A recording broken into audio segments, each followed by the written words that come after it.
Good morning, ladies and gentlemen. I'm Jono and you're watching another episode of Alrock Adventures. We've made it down here to South East Queensland for the summer. Let's go do some test riding. Bloody beautiful down here, look at that scenery. So guys, today we're going to talk about dual sport motorbikes. See what they're all about and why you want one. First reason, this. Perfect, right through the bush, beautiful scenery. It's awesome. I'm going to pop out of these trees here in a second. I reckon you get a pretty good idea of why we're doing it. Look at that. A little bit boggy through here, had a fair bit of rain over the yesterday. Well, that is some seriously beautiful scenery out here. I would be talking a little bit more, but it's bloody freezing, so I've kind of lost my nerve a little bit. Hopefully I'll get out to Paddy's flat, I'll check it out, and on the way back in, hopefully the sun's burned this cloud off a little bit and I'll be able to warm up and stop bloody shivering here on the bike. It was only 40 degrees a couple of days ago, now it's been freezing. Welcome to South East Queensland. Come on sunshine, come out and play. Alrighty, we're coming up to a bit of a windy section here.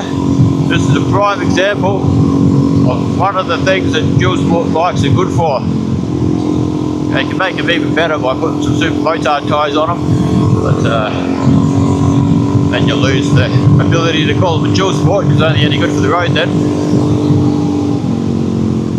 But if you do have a dual sport and you like a little bit of this sort of stuff, you have two sets of tyres. Have your off-road tyres, have a set of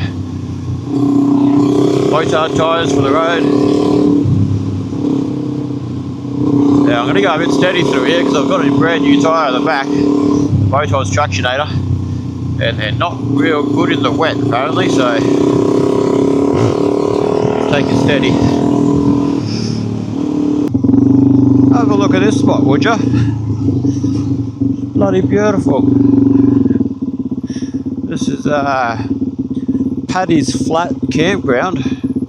I'm pretty sure it's the campground. There's people camping up that way. This is a very nice spot.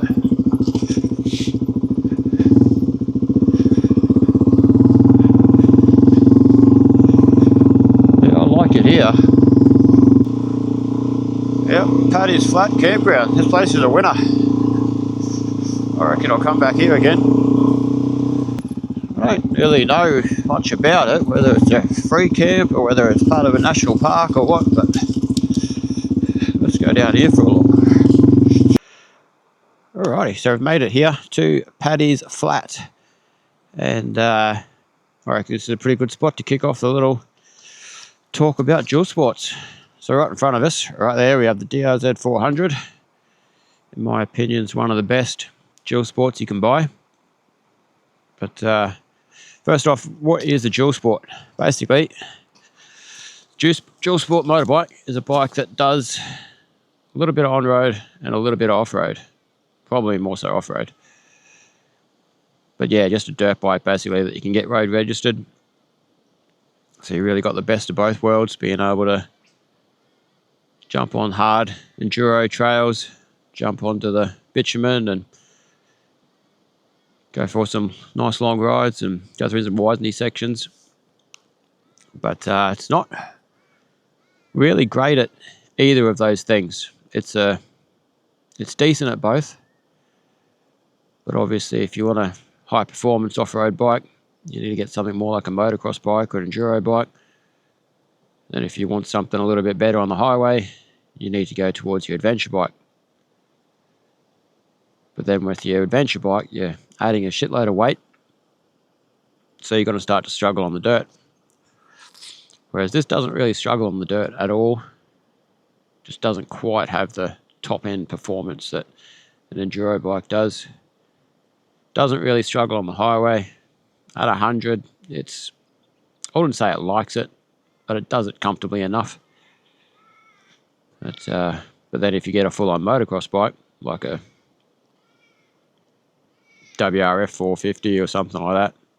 Yeah, it's just not as comfortable on the highway. We'll get there a lot quicker. So a lot of different types of dual sports. Obviously you got this one, DRZ400. You got the CRF300 and the CRF300 Rally. You got the CRF450 RL, I think it is. Got like, I suppose you'd put the KTM 500 into this category. Be a bit more aimed towards the sportier, more enduro side of things. There's definitely a few others. Like, I mean, I suppose you'd call it WRF450. That's still a dual sport. Any of those dirt bikes that you can get registered.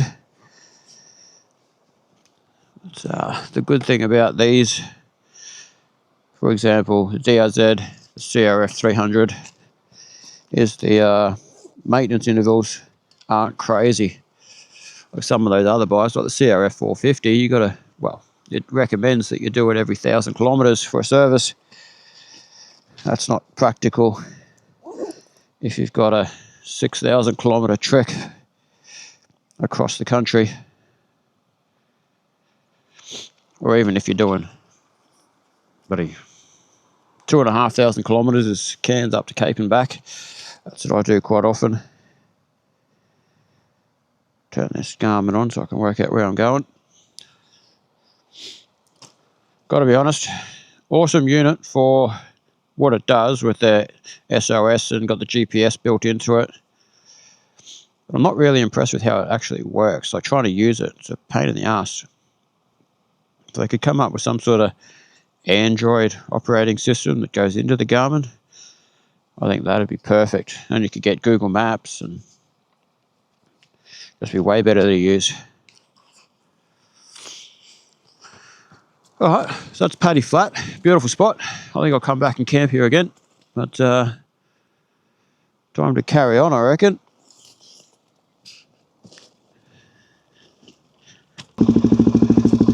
Oh, I see some blue sky out there.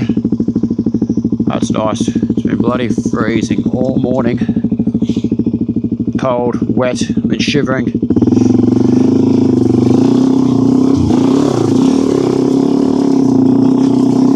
Hopefully the blue sky will come out and get some sunshine, warm up a bit.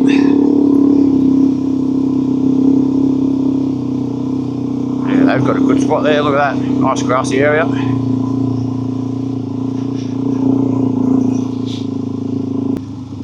Yeah, there's not really too many downsides, I don't think, to a dual sport motorbike. Obviously they're heavier, not as fast. So you can do a few mods to them. You can get them a little bit lighter. What else? Add some bigger fuel tanks to them. Like this here's got a 17 litre fuel tank. I get the best part of 400 kilometres out of a tank. These tyres are actually holding up on this pretty good. Has dried out though, which is nice. I don't think it would have been too great if it was still wet.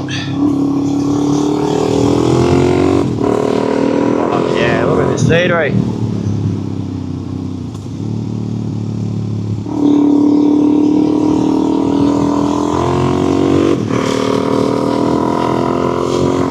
This right here, guys, is why we've decided to bring Alrock Adventures down to South East Queensland for the summer. This is an awesome bit of road, and the DRZ just loves it really, soaking up the corners.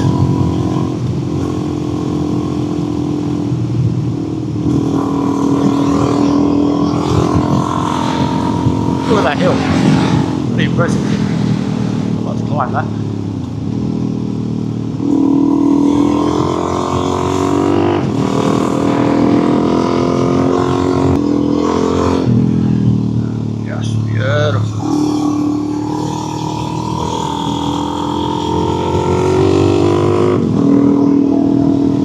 Alrock Adventures during the summer months from November through to May. We come down here to South East Queensland. So a beautiful spot, beautiful place to ride. And obviously come sort of end of May, June, back into the cooler months as the rain starts to go away a little bit up in North Queensland. We'll head back up there and get back into our Cape York trips. I'll be running, well, the Cape York trips will be running every second week. 8 days from Cairns to the top and back. Tours down here, they're going to be 3-day weekend tours, so Friday, Saturday, Sunday. We're heading out to places like Sundown National Park. We're at the moment, I'm only riding along these roads just to go and do a bit of exploring, work out where everything is. But this morning we did some dirt tracks that were quite nice. We went out to White Swamp Road, Paddy's Flat, like some campground there, that was pretty nice. Yeah, if this video is a bit messy, it's a bit all over the shop, that's alright. I only just got down to South East Queensland yesterday. Got the bike sort of set up, test run today, but hopefully next week for episode 4 of the vlog, be able to make it a little bit better, plan it out a little bit.